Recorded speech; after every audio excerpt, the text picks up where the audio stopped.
Hello everyone, welcome you all in your own channel learn everything.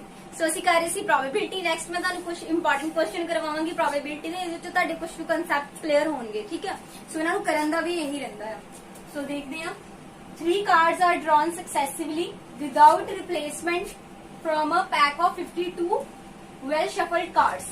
ठीक है, replacement without replacement already previous video च मैं तुहानू समझाई हुई है चीज। ठीक है, what is the probability that first 2 card are king and third card is ace. देखो तुसी खुद भी ट्राई कर सकते हो इस क्वेश्चन नु।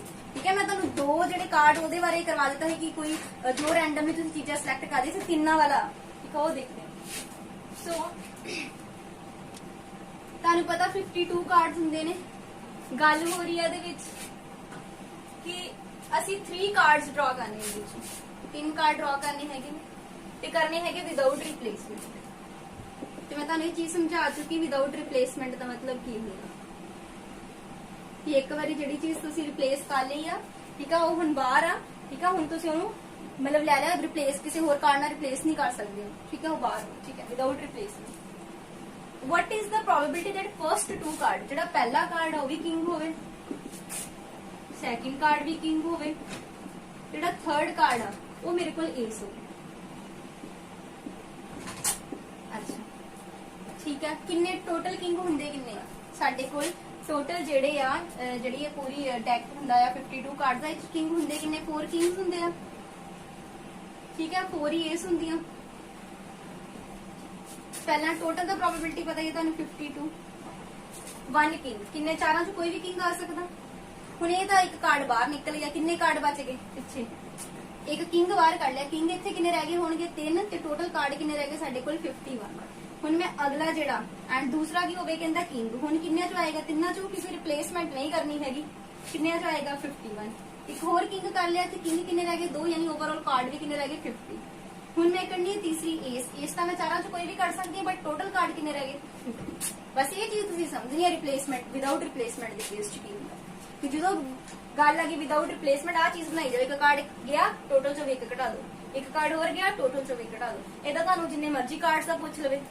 ठीक है, चीज समझ लो, कहंदा 1 किंग 4 किंग सी, चारा तो कोई भी आ सकदा, कार्ड भी 52 सी, हुण एक कढ लिया किंग उत्थे रह गए 3, ओवरऑल कार्ड भी किन्ने रह गए 52 चो 51 रह गए। तो तिन्ना चो कोई भी एक आ सकदा किंग।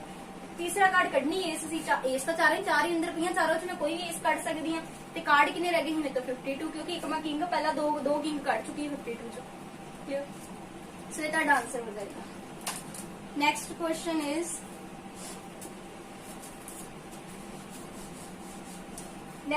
आप देखते हैं।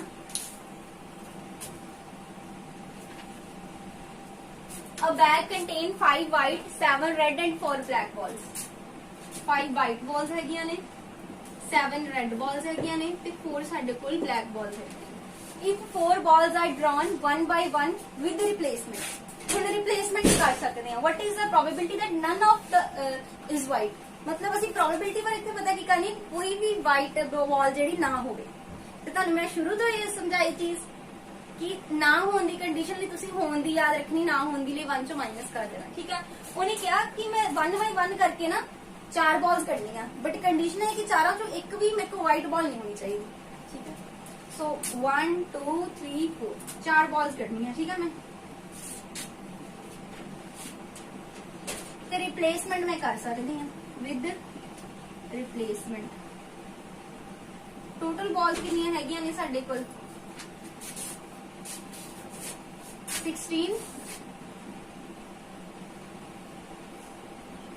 16 ਬਾਲਸ ਹੈਗੀਆਂ ਨੇ। ਤੇ ਵਾਈਟ ਬਾਲ ਹੋਣ ਦੀ ਪ੍ਰੋਬੇਬਿਲਿਟੀ ਕੀ ਆ 5/16 ਤੇ ਵਾਈਟ ਨਾ ਹੋਣ ਦੀ 1 ਚੋਂ ਘਟਾ ਦੋ 11/16। क्लियर। सो कहंदा जिहड़ी पहली बॉल मैं कढनी आ वो वाली वाइट ना होवे, सो वाइट ना होने की प्रोबेबिलिटी कितनी है 11/16। रिप्लेसमेंट जिहड़ी आ अलाउड आ, यानी अगली भी 11 दी 11 ही असि जदों अगली भी देखांगे पूरे च देखांगे ना, सो अगली भी कितनी हो जाएगी वाइट नहीं होनी चाहिए 11/16, अगली भी वाइट नहीं होनी चाहिए 11/16, अगली भी नहीं होनी चाहिए 11/16, क्योंकि रिप्लेसमेंट सीगी कि वो कहता रिप्लेस कर सकते हो, कोई टेंशन लेने की लोड़ नहीं। जो गल कहना ना विदाउट रिप्लेसमेंट, उदों सानू थोड़ा सोचना पैंदा। विदाउट रिप्लेसमेंट तुसीं ऑब्जेक्ट उन्ने दुन्ने मन के चली जाओ। ठीक है, कि दोबारा फिर उत्थों वही वाला काम नहीं होगा। ठीक है, सो ये देखो आंसर क्या आ जाएगा 11/16 ਦੀ ਪਾਵਰ 4। ठीक है, सो इदा भी पूछ सकता सामने। ਨੈਕਸਟ ਜੋ ਕੁਐਸਚਨ ਸਾਡੇ ਕੋਲ ਹੈ ਉੱਥੇ ਹੈ ਕਹਿ ਰਿਹਾ ਉਹ देयर आर 2 बैग्स। ठीक है, 2 बैग ਹੈਗੇ ਨੇ, बैग 1 एंड बैग 2। देखो ਇਹ ਥੋੜੀ ਜਿਹੀ ਡਿਫਰੈਂਟ ਟਾਈਪ ਹੈਗੀ ਆ ਉੱਪਰ ਵਾਲਿਆਂ ਨਾਲੋਂ। ठीक है, बट ਕਰਨ ਦਾ ਤਰੀਕਾ ਉਹੀ ਰਹੇਗਾ, ਸਮਝੂਗੇ ਤਾਂ ਬਹੁਤ ਈਜ਼ੀ ਹੈਗੀ। There are 2 bag, bag 1 and bag 2। Bag 1 contain 3 white ball and 2 red ball. ਇਹ ਕੋਲ 3 व्हाइट बॉल ਹੈਗੀਆਂ ਨੇ, 2 रेड बॉल ਹੈਗੀਆਂ ਨੇ, ਧਿਆਨ ਨਾਲ ਸਮਝਿਓ। ਤੇ बैग 2 ਦੇ ਵਿੱਚ 2 व्हाइट बॉल ਹੈਗੀਆਂ ਨੇ ਤੇ 2 red, 2 white and 4 red। Clear, पहले इतनी गल क्लियर हो गई ना। ਹੁਣ ਅੱਗੇ ਉਹ ਕਹਿ ਰਿਹਾ ਇਹ ball is transfer from bag 1 and to bag 2। ਇੱਥੋਂ ਨਾ ਇੱਕ ਬਾਲ ਮੈਂ ਇੱਧਰ ਟ੍ਰਾਂਸਫਰ ਕੀਤੀ, ਇੱਕ ਬਾਲ ਟ੍ਰਾਂਸਫਰ ਕੀਤੀ, then ball is drawn from bag 2। ਤੇ ਦੂਸਰੇ ਬੈਗ ਦੇ ਵਿੱਚੋਂ ਫਿਰ ਮੈਂ ਇੱਕ ਬਾਲ ਨੂੰ ਡਰਾ ਕੀਤਾ। ਮੈਂ ਪ੍ਰੋਬੇਬਿਲਿਟੀ ਪਤਾ ਕਰਨੀ ਹੈ ਕਿ ਜਿਹੜੀ ਮੈਂ ਡਰਾ ਕੀਤੀ ਹੈ ਬਾਲ, ਦਿਸ ਇਜ਼ ਰੈਡ ਬਾਲ। देखो 2 बैग से कहता पहले बैग च 3 व्हाइट बॉल हैगियां ने, 2 रेड बॉल हैगियां ने, दूसरे च 2 व्हाइट आ 4 रेड आ। मैं एक बार ना इधरों इत्थे भी लिखा है नाले विदाउट सीइंग इट्स कलर, बिना कलर देखे ना मैं इदा मतलब कि एक बॉल इधरले बैग चो चक के इधरले बैग च पा दी। उस बैग चो मैं प्रोबेबिलिटी पता करनी कि जेडी मैं बैग चो बॉल ड्रॉ की वो भी होवे रेड बॉल। समझते कुछ गल समझांदी मैं। देखो पहला क्वेश्चन एक बार फिर दस दवा कि बैग 2 आ, बैग 1 आ, बैग 2 आ। बैग 1 च 3 व्हाइट बॉल है, 2 रेड बॉल है, बैग 2 च 2 व्हाइट बॉल है, 4 रेड बॉल है। एक बॉल ना मैं बिना देखे विदाउट सीइंग इट्स कलर इधरों इधर ट्रांसफर कर दी। मैं प्रोबेबिलिटी इधरों पता करनी हुण इहदे विचों रेड बॉल कड्ढण दी। क्लियर, देख रहे हैं बहुत ईजी। देखो मैं रंग तो देखिया नहीं, हो सकता जिहड़ी मैं इधरों इधर बॉल ट्रांसफर की वो व्हाइट भी हो सकती है, और दूसरा केस की बन सकता जिहड़ी मैं इधरों इधर बॉल ट्रांसफर करा वो रेड भी हो सकती है। सो पहला आपां केस करांगे कि व्हाइट बॉल जी ट्रांसफर हुई, व्हाइट बॉल जी आ वो ट्रांसफर हुई कित्थों, फ्रॉम बैग 1 तो बैग 2। क्लियर, सो देखते हैं टोटल बॉल्स कितनी इधर हैगियां ने 5 व्हाइट बॉल दी प्रोबेबिलिटी कितनी है 3/5।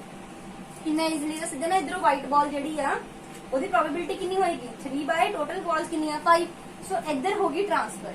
हुण उधरों मैं बॉल किहड़ी कड्ढी रेड। पहला पर देखो जदों एक बॉल इधरों इधर चल गई पहले केस च ते बैग 2 दे विच मैं बॉल भी ट्रांसफर की व्हाइट, इधर जो 2 व्हाइट बॉल सी हुण कितनियां हो गईयां 3 व्हाइट बॉल हो जानियां, 4 रेड दियां रेड रहनियां। इत्थों मैं कड्ढनी किहड़ी है हुण बॉल रेड, रेड बॉल कड्ढण दी प्रोबेबिलिटी कितनी होएगी 4 अपॉन टोटल कितना है 7। सो 4/7 होगा। अगेन समझ लो इधरों मैं बॉल ट्रांसफर करनी है, फिर इधरों बॉल कड्ढनी है ते प्रोबेबिलिटी मैं पता करनी कि जिहड़ी इत्थे मैं बॉल कड्ढां रेड होवे।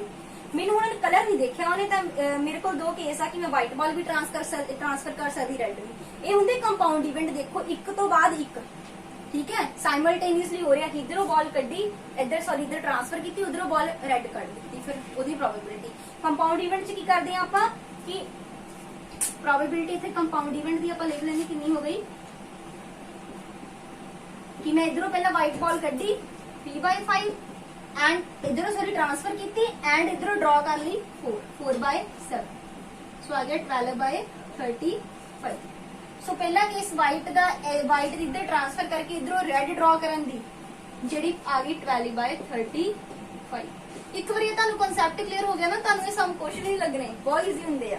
जो एक तो एक बाद एक होवे ना कि पहला आ वाली चीज सिलेक्ट की फिर इधरों ये किया, कुछ भी नहीं करना, वो इवेंट्स को मल्टीप्लाई कर देना आपस में, बस दैट्स इट। ये करना काम कि उन्हें क्या व्हाइट बॉल इधर इधर ट्रांसफर की, ठीक है, मैं व्हाइट बॉल की प्रोबेबिलिटी कर ली, कहता फिर इतों रेड जी ड्रॉ कर ली। हुण इधरों पहला प्रोबेबिलिटी देख लो, जो मैं इधरों व्हाइट ट्रांसफर की तो व्हाइट हो कितनी गई 3 व्हाइट बॉल हो गई 4 रेड सी, टोटल कितनी हो गई 7। 7 जो मैं रेड बॉल कटनी है की होएगी 4 रेड बॉल 4 पता 7, ठीक है।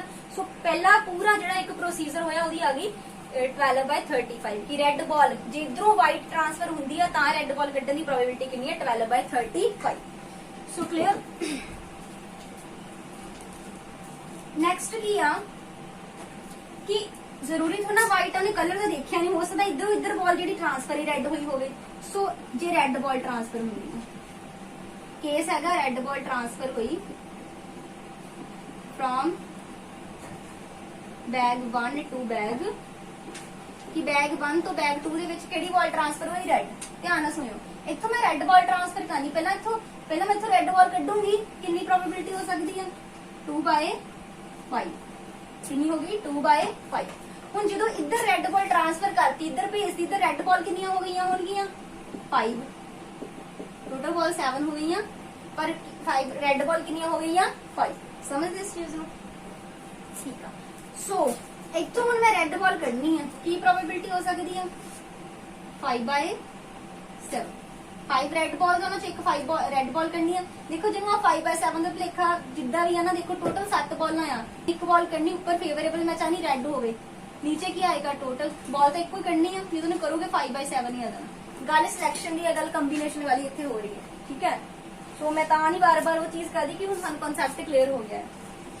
अगेन दस रही है, इत्थों मैं रेड बॉल इधर ट्रांसफर की, इधर रेड कितनी हो गई 5 ते 2 रही 5, टोटल हो गई 7।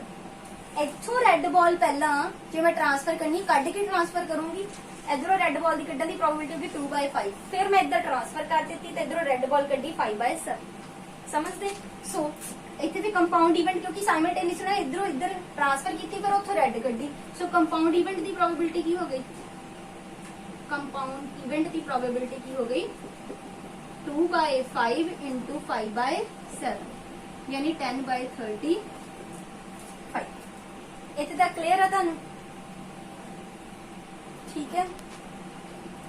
सो ये दो काम हो गए, यानी रेड बॉल कड्डन की प्रोबेबिलिटी आ भी हो सकती है, रेड बॉल कड्डन की प्रोबेबिलिटी आ भी हो सकती है। दो केस सीगे, हम दोनों की कर दो प्लस कर दो क्योंकि दोनों आपस में म्यूचुअली एक्सक्लूसिव है। ठीक है जी। सो तुहाडे कोल आंसर आ जाएगा 22/30। 5 इज योर आंसर। क्लियर जी? इदा बैग ट्रांसफर वाला कोई भी सम आ गया वो इसी तरीके ना करना, जिन्होंने ये कॉन्सैप्ट समझ आया ना ਉਹਦੇ लिए कुछ नहीं। इदा मैं होर भी सम करवा देवांगी, डोंट वरी, कि एक तुहानू थोड़ा बेस जिहा क्लीयर होवे कि हाँ जे एक साइमल्टेनियसली एक तो एक बाद इवेंट हो रहा, एक पासे तुसी एक ट्रांसफर कीती उधरों अगे बॉल ड्रॉ करनी, सो ਉਹਨੂੰ किद्दां करदे क्लियर।